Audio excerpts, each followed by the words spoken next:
सभी दोस्तों को मेरा नमस्कार। जैसा कि आपको पता चला होगा कि उत्तर प्रदेश कांस्टेबल भर्ती 49,568 में एक क्वेश्चन को लेके एक बहुत बड़ी खबर आई है कि डबल बेंच से उसका ऑर्डर हो गया है।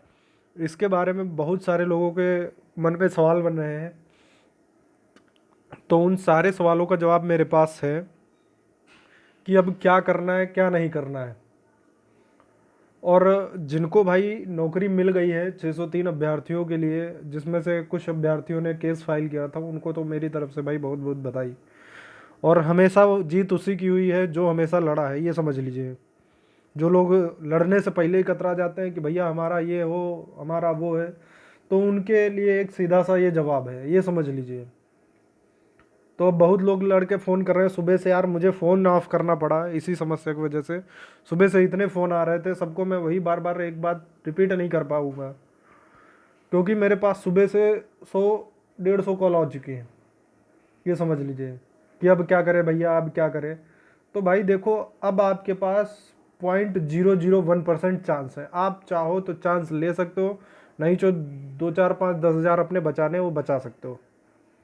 क्योंकि मैंने कल ही ऑर्डर वकील साहब को भेजा था, और कल आपको भी बताया कल हिंदुओं का त्यौहार था, तो इस वजह से कोई रिप्लाई नहीं मिल पाया था। तो आज उनसे सारी बात हुई है, बात होने के बाद पूरा क्लियर हुआ है।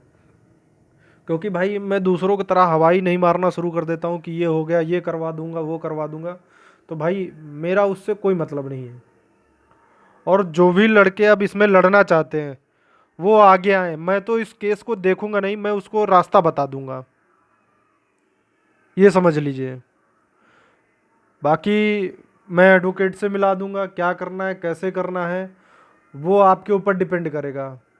मैं एक पूरा फाइलिंग करा के आपका केस फाइल करवा सकता हूँ, इतना कर सकता हूँ।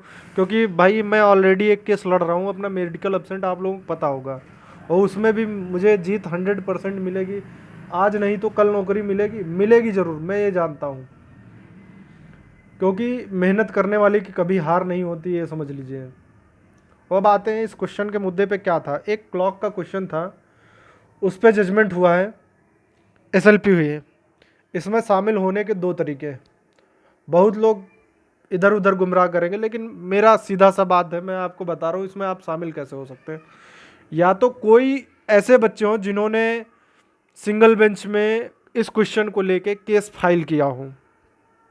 मेरी बात समझिएगा ध्यान से, कि कोई भी बच्चा अगर सिंगल बेंच में इस क्वेश्चन को, क्लॉक वाले क्वेश्चन को लेके अगर किसी भी बच्चे ने केस फाइल किया था, तो उसके माध्यम से हम उसमें करा सकते हैं डबल बेंच में। ऐसे डायरेक्टली कुछ नहीं किया जा सकता है।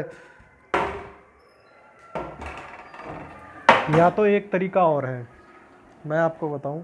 दूसरा तरीका क्या है कि आप फिर से प्रोसेस में आओ, सिंगल बेंच से फिर डबल बेंच में, ये काफ़ी लंबा प्रोसेस है। लेकिन कोई ऐसे बच्चे मिल जाए जिन्होंने क्लॉक वाला क्वेश्चन चैलेंज किया हो। इससे ये आपको फ़ायदा मिलेगा कि आपको डबल बेंच का ऑर्डर मिलने में आसानी हो सकती है। अब ये मत समझिए कि आपको 100% मिलेगा ही, आप कोशिश कर रहे हैं, ये समझ लीजिए। भाई मेरी कोई जिम्मेदारी नहीं है कि हम करवा ही देंगे, ये समझ लीजिए। बाकी कोई भी कहता हो कि हम करवा ही देंगे, तो भाई आप उसके पास जा सकते हैं बेझिझक, ठीक है। मैं इसकी कोई जिम्मेदारी नहीं ले सकता हूँ। बस ये है, मैंने रास्ता दिखा दिया, अब आपका काम है चलना या ना चलना, वो आपके ऊपर है, ये समझ लीजिए।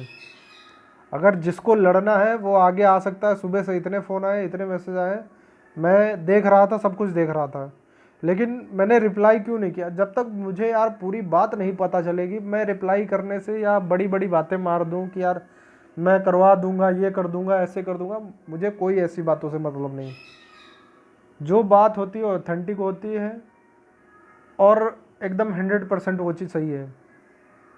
बाकी बेवजह की मुझे बात करनी नहीं आती है, मैं किसी को ग्रुप में भी बेवजह मैसेज नहीं करता हूँ। अगर कोई जानकारी होती है तो ही मैं आपको ग्रुप में मैसेज करता हूँ। और 41,520 का भी एक क्वेश्चन चल रहा था, उसकी भी एक रीड पड़ी हुई है कि मौर्य वंश का अंतिम शासक कौन था। इसमें सब जगह मौर्य वंश का अंतिम शासक बृहद्रथ मिला है। तो जो 41 वाले बच्चे हैं वो भी कोशिश करके देख सकते हैं।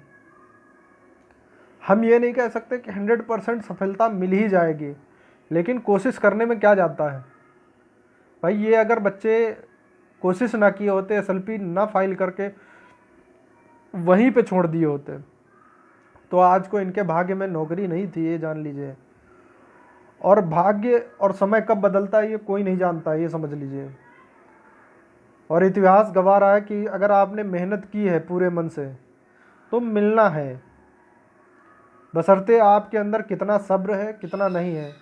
कुछ लोग तो ऐसे होते हैं कि सब्र टूटा नहीं, उल्टा सीधा कहना शुरू कि ये कर दिया वो कर दिया, तो ये भाई गलत चीज़ें हैं। अगर आप मेहनत नहीं कर रहे हो तो कुछ नहीं मिल सकता, ये जान लीजिए। तो अब जिनको भी जुड़ना है, केस फाइल करना है, मैंने अपना व्हाट्सएप नंबर दे रखा है, इस पर मैसेज करें। जिनके में भी क्लॉक वाला क्वेश्चन था, अदरवाइज जिनके में ये क्वेश्चन नहीं था वो मत करें, क्योंकि उनका कुछ नहीं होना है, वो मत परेशान हो। और बाकी रही देखो 603 सीटें उसमें निकल के आई हैं, वो भी ये मान के चलिए चाहे जहाँ से मिलेंगी तो है। अगर किसी ने मेहनत कर ली उसमें से सीटें मिलना ये पॉसिबल है। अब आपके ऊपर है, आप मेहनत कितना कर पाते हो अपनी तरफ से, ये आपके ऊपर है। तो जिसको भी रेट फाइल करना है आप मैसेज मुझे कर दीजिए, मैं ग्रुप क्रिएट कर दूंगा और वकील साहब से मैं बात करा दूंगा। जो हम लोगों का केस लड़ रहे हैं मेडिकल एब्सेंट पे, मैं बात करा दूंगा, डायरेक्ट फेस टू फेस में बात कराऊंगा। ये भी नहीं कि मैं यार थर्ड पार्टी की तरह जाऊं, मैं बात करके आ जाऊं। मैं बात करा दूंगा आपकी, जो भी अपना लिस्ट में मुख्य याची बनना चाहता हूं, और 2 4 5 लड़के, मैं फेस टू फेस बात करा सकता हूं। बाकी आपका क्या है कैसे है आप वो समझ सकते हैं, मैं किसी को कुछ नहीं कह सकता हूं। बाकी जिसको लड़ना है लड़े, अपनी जिम्मेदारी पे लड़े, कोई किसी की जिम्मेदारी नहीं ले रहा है, ये समझ लीजिए। बस ये है कि जहाँ तक होगा संभव प्रयास किया जाएगा कि हमको भी नौकरी मिल जाए। तो जिसको भी प्रयास करना है वो कर सकता है। बस इतनी ही जानकारी थी, बाकी और कुछ नहीं है। और बाकी भैया जिसको जहाँ भी जाना हो जा सकता है, उसे कोई रोक टोक नहीं है। लेकिन जो मैंने रास्ता था आपको रियलिटी का, वो मैंने वकील साहब से बात करने के बाद ही बताया, क्योंकि मैंने बहुत सारी कॉल रिसीव भी की, सुबह ऑफ करने से पहले और शाम को ऑन करने के बाद। तो लड़के कह रहे थे भैया बता दीजिए, तो मैंने यही कहा था जब तक हमारी वकील साहब से खुद बात नहीं हो जाएगी या क्या है केस में, जब तक हमको पता नहीं चलेगा हम कोई कमेंट नहीं पास कर सकते। अब जो लड़के ये वीडियो देखेंगे उनको पता चल जाएगा कि मैं सच कह रहा हूँ या झूठ कह रहा हूँ। मैंने यही बात उनसे बोली थी, जब तक हमारी बात नहीं हो जाएगी तब तक मैं कुछ नहीं बता सकता हूँ, श्योर नहीं हूँ क्या हुआ है, कैसे करना है, आगे होगा या बच्चे जो नहीं हुए हैं या जिन्होंने नहीं किया था उनको मिलेगी या नहीं मिलेगी।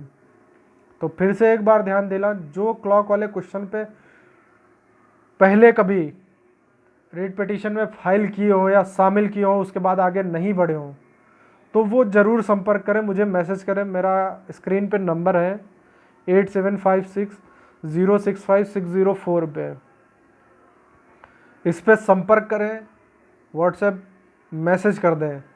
भैया कॉल हर एक की संभव नहीं है, मैं खुद ही बता रहा हूँ, मैं भी आपकी तरह आम इंसान हूँ, आम इंसान, ये समझ लीजिए।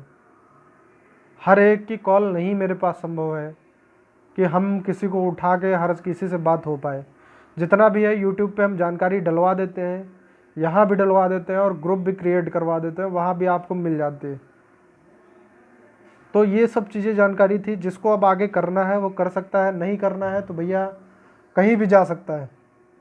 कोशिश हमारे हाथ में है, आप करिए तो आपके हम साथ हैं, ना करिए तो हम भाई वैसे भी अकेले चलने वाले हैं और हर जगह चलते रहे। और बाकी हम लोगों की भी डेट लगी हुई है मेडिकल एब्सेंट पे जल्दी, दीपावली से पहले अगर भगवान ने चाहा तो हम भी खुशखबरी देंगे। और भी बच्चों के लिए घर में नौकरी का, रोजगार का एक माध्यम खोल देंगे, दरवाज़ा एक, समझ लीजिए। बाकी आगे की जानकारी आपको यूट्यूब पे या व्हाट्सएप ग्रुप पे मिलती रहेगी। धन्यवाद।